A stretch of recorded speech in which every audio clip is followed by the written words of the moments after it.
Assalamualaikum warahmatullahi wabarakatuh. Hai, nama aku Vina Sumarliani dengan NIM 1900147 akan membagi sedikit informasi tentang disabilitas ganda.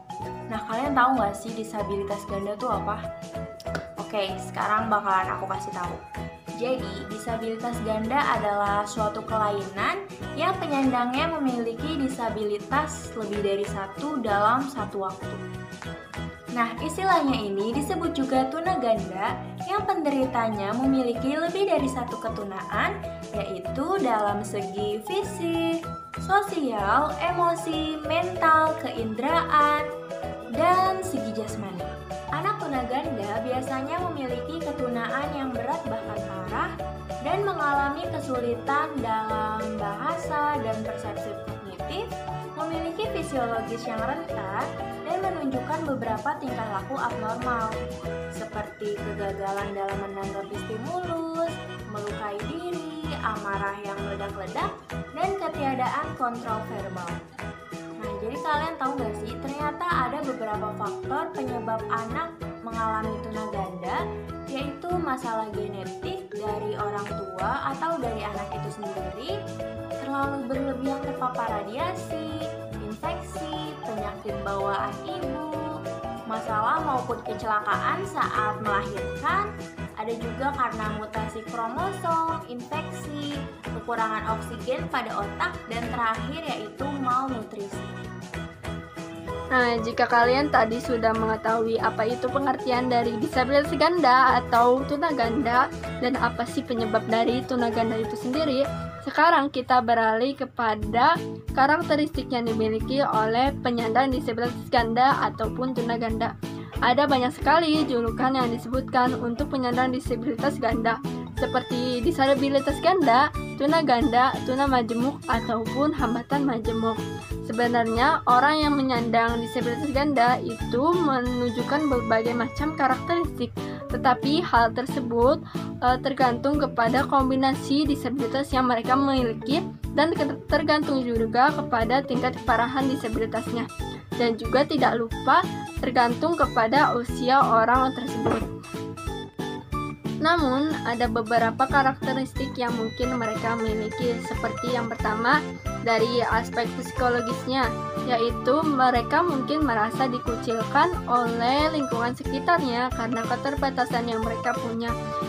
Yang selanjutnya yaitu kecenderungan untuk menarik diri dari masyarakat. Lalu aspek psikologis lainnya yaitu anak penyandang tunaganda mungkin mudah menjadi ketakutan, marah ataupun kesal dalam menghadapi perubahan yang signifikan atau yang tiba-tiba dan atau juga yang dipaksakan oleh lingkungan sekitarnya. Lalu ada juga dari aspek perilakunya. Mereka biasa menunjukkan perilaku yang tidak dewasa, yang tidak sesuai dengan usia kronologisnya. Ada juga yaitu dapat menunjukkan perilaku impulsif dan mereka juga memiliki tingkat frustasi yang rendah. Dan juga aspek perilaku lainnya yaitu mungkin mereka mengalami kesulitan dalam membentuk hubungan interpersonal. Lalu ada juga dari aspek fisik atau kesehatan, seperti berbagai masalah medis mungkin menyertai kecacatan parah, bisa jadi merupakan karakteristik yang dimiliki oleh anak tunaganda. Contohnya seperti anak tunaganda mungkin mengalami kejang, kehilangan sensorik, hidrosepalus, ataupun skoliosis. Dan juga aspek fisik kesehatan lainnya yaitu mereka mungkin mengalami keterlambatan perkembangan dan pertumbuhan. Lalu selanjutnya ada karakteristik khusus dari anak yang menderita tunaganda.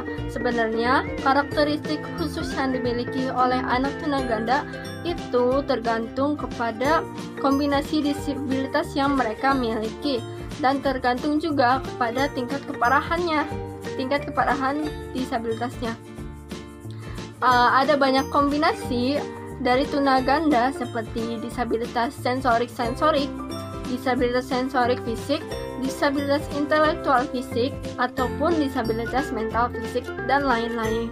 Misalnya seperti tunarungu dengan tunawicara dan tunanetra dengan tuli, tunadaksa dengan tunagrahita, disabilitas cerebral palsy dengan intelektual ataupun kondisi gabungan lainnya. Hal tersebut karakteristik yang dimiliki tersebut tergantung pada kombinasi tadi. Sekian yang dapat saya sampaikan, kurang lebihnya mohon maaf. Dan selanjutnya ada penjelasan pendidikan apa sih yang tepat untuk anak disabilitas ganda ini yang akan dilanjutkan oleh rekan saya. Terima kasih. Oke teman-teman, selanjutnya ada ciri dari anak tuna ganda. Nah, dilihat dari namanya saja, tuna ganda.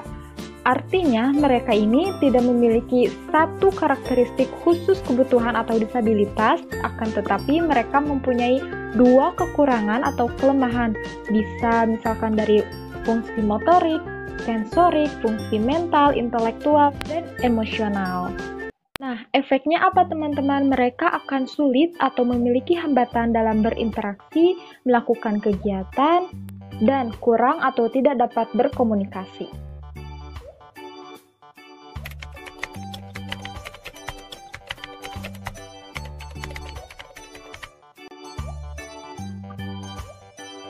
Nah, contoh dari anak tuna ganda yang ringan adalah tuna netra yang ringan dan tuna rungu yang ringan. Nah, kelompok ini masih mungkin dapat dilayani dengan kurikulum SD dan SLB atau kurikulum yang disesuaikan dengan tingkat ketunaannya. Kedua adalah anak tuna ganda yang sedang. Nah, contohnya adalah anak tuna rungu dan cerebral palsy.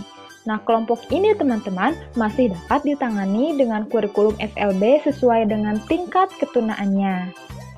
Klasifikasi yang ketiga adalah anak tuna ganda yang berat dan sangat berat. Contohnya, anak buta mampu rawat dan buta tuli mampu rawat. Nah, mereka ini sudah tidak dapat dilayani dengan kurikulum SLB, akan tetapi mereka memerlukan pendidikan yang khusus.